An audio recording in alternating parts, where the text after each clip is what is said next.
Hey everyone, and welcome to today's explainer. So, picture this. If you were to take the massive 4,000-year sweep of Chinese dynastic history and rank all those empires by how long they actually lasted, you'd immediately hit this absolute historical paradox. I mean, we usually think that as civilizations move forward, their systems of government get stronger, right? More robust. But the data from ancient China tells a completely different, honestly kind of baffling story.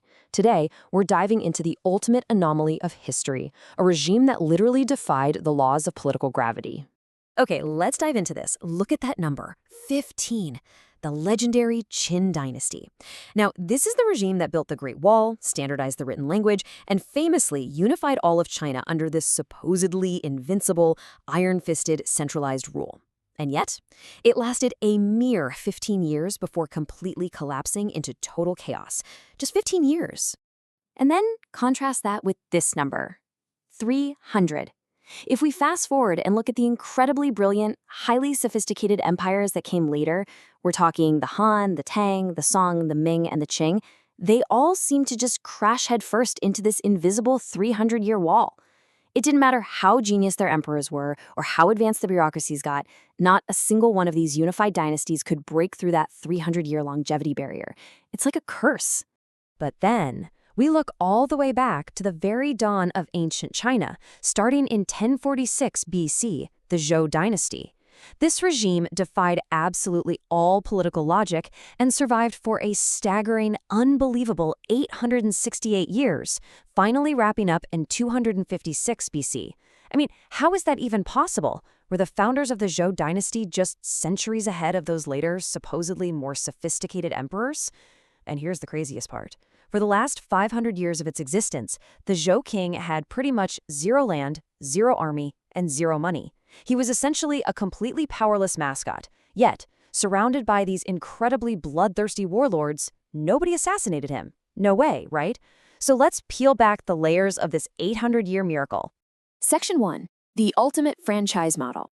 To really wrap our heads around this, we've got to go back to 1046 BC. The Zhao tribe had just defeated the massive Shang Dynasty at the Battle of Muye. But winning brought on a frankly terrifying problem. The Zhao leaders were facing what you could call the snake swallowing an elephant dilemma. Think about it. How do you rule this massive, untamed, and totally hostile territory filled with hundreds of rival tribes when you're just a small tribe from the northwest? If they tried to rule by sheer military force alone, they'd be swallowed alive by rebellions. They needed something brilliant. Enter the Duke of Zhao. He engineered this incredibly innovative solution known as Fengzhen. To put it in modern business terms, he basically created the ultimate franchise model with option sharing. The Zhao king knew he couldn't micromanage a massive empire from the center, so he took the land and the people, sliced them up, and just gave them away. He told his new local leaders, look, this land is yours. Pass it to your kids, tax it, build your own army, just acknowledge me as the CEO, pay your franchise fees, which meant tribute, and send your troops if I ever get attacked. Boom. Instantly, potential rebels are transformed into loyal franchise store managers. And this brilliantly illustrates exactly who got these franchise territories and why they were so crucial. The Zhao king didn't hand out these golden franchise opportunities to just anybody. He carefully distributed the land to 3 specific groups to engineer maximum stability. First up, his own royal relatives, the Zhai clan. They got states like Lu and Yan, which basically secured blood loyalty. Second, the founding heroes and top generals, people like the famous strategist Zhang Ziya, who got the state of Qi as a massive reward for his military genius. And third, and this is the really clever part, former nobles and dangerous rivals. For example, the descendants of the defeated Shang Dynasty were actually given the state of Song to appease them and smoothly integrate them right into the new political order. Now, you have to understand, these franchisees weren't exactly being sent off to a relaxing retirement. Not at all. This was a highly effective system of armed colonization. A lot of these granted lands, like early Beijing or Shandong, were considered remote, totally untamed frontiers back then. So the Zhou lords arrived with a core group of elite troops. They built fortified castles, and they brought advanced bronze and agricultural tech to uncultivated lands. They didn't just sit around and govern.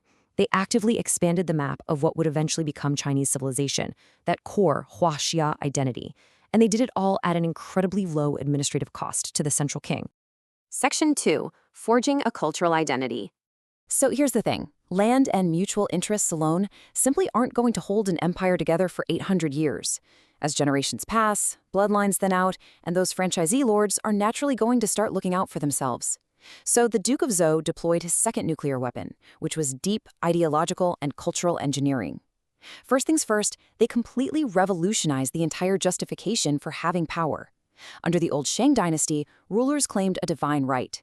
They believed the gods inherently favored their bloodline. So, honestly, no matter how cruel a ruler was, as long as they offered massive human sacrifices, they felt totally secure. The Zhou completely shattered that. They introduced the mandate of heaven. They argued that, hey, the heavens don't play favorites. They only support rulers who actually have virtue. The ruler was now the son of heaven, and if he stopped governing morally and stopped caring for the people, heaven would straight up revoke his mandate. This was an earth-shattering shift. It pulled politics out of dark superstition and grounded it right in human morality. And to prevent those endless, bloody civil wars over who actually gets to sit on the throne, the Zhou introduced the patriarchal clan system, or Zongva. This set up an incredibly strict framework where only the eldest son of the primary wife inherited supreme power. The younger brothers, they were given lesser titles, creating this neat hierarchy that trickled all the way down the line. What this system brilliantly did was seamlessly merge the concept of the state with the family. The political relationship between a ruler and his minister literally became identical to the moral relationship between a father and a son. It perfectly aligned state loyalty with family duty. But they didn't stop there. To make absolutely sure people lived and breathed this ideology every single day, they created the rituals and music system, or liu. Now, this wasn't just some empty list of polite table manners. We're talking about a rigorous code that dictated literally everything. What specific colors you could wear, exactly how many horses were allowed to pull your chariot, what musical instruments you could play, and even what food you could eat. All of it was strictly based on your exact rank. And while that might sound super oppressive to us today, back then it was a really powerful psychological anchor. It embedded this deep, unshakable respect for hierarchy right into daily life, and it created a shared, unified huaxia cultural identity among states that were scattered hundreds of miles apart. Okay, but all of this brings us to the ultimate geopolitical mystery. In 770 BC, everything changed. Nomadic tribes actually sacked the capital, and they forced the Zhou king to flee east, which kicks off the Eastern Zhou era. Almost overnight, the king lost his massive lands, his royal armies, and his wealth. He became practically destitute. Seriously, there were times he literally had to beg the local lords for money just to pay for royal funerals. He was nothing but a mascot at this point. So, during a time when heavily armed warlords were casually wiping out entire rival states left and right, why didn't anyone just march in, kill the totally powerless king, and take the ultimate crown for themselves? Section 3. The Mascot King's Survival. The answer to why the king survived isn't because these bloodthirsty warlords suddenly developed a deep sense of morality. Not at all. It actually comes down to cold, hard pragmatism and some absolutely brilliant game theory. In the super chaotic Eastern Zhou period, keeping that broke, completely defenseless king alive actually offered a massive strategic advantage for the biggest players on the board. The smartest warlords realized they could totally weaponize the king's remaining moral authority. Take Du Quan of the powerful state of Qi, for example. Guided by his genius Chancellor Guanzhong, he adopted this brilliant 8-character slogan, "Revere the king, expel the barbarians." By constantly shouting the slogan, Du Quan snagged the ultimate moral high ground. He could claim he wasn't attacking his neighbors out of greed. No, he was simply enforcing the king's will and protecting civilization. The Zhou king basically became this highly useful tool to justify hegemony. So for the warlords, keeping the king alive was simply far, far more profitable than killing him. Over time, this fascinating balance of terror emerged. The Zhou king survived because he essentially became the ancient equivalent of the United Nations headquarters. He was this necessary geopolitical referee.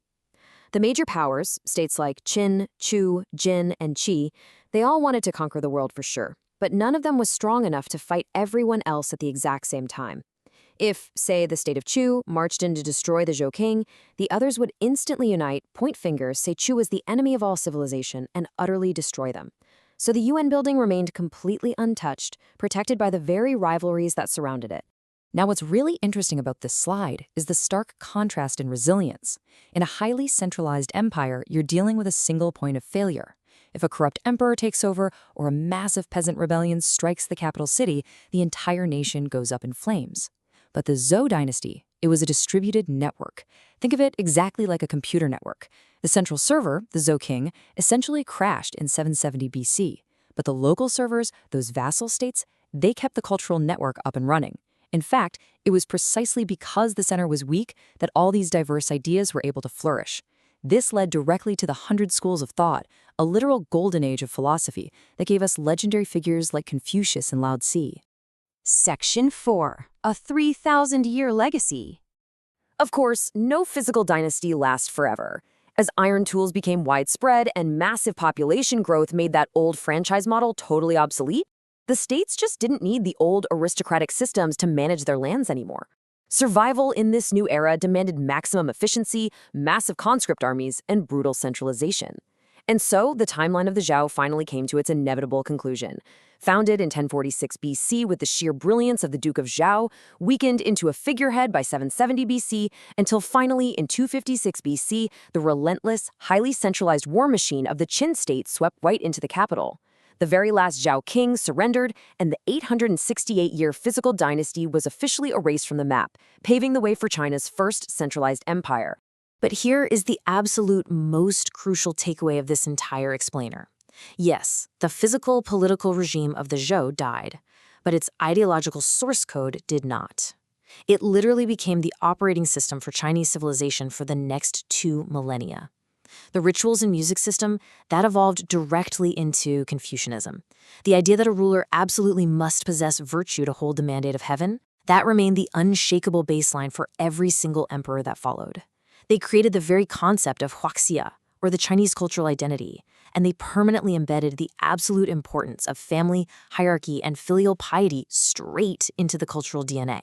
So the Zhou dynasty didn't just last 800 years. It authored the cultural rulebook that outlived it by an astounding 3,000 years. It shows us that while centralized control might be highly efficient in the short term, distributed systems built on shared cultural values have a staggering capacity for resilience. So I want to leave you with this final thought to ponder. When we look at modern organizations, giant corporations, or even global political alliances today, could a decentralized franchise model, bound not by absolute force but by shared ideology,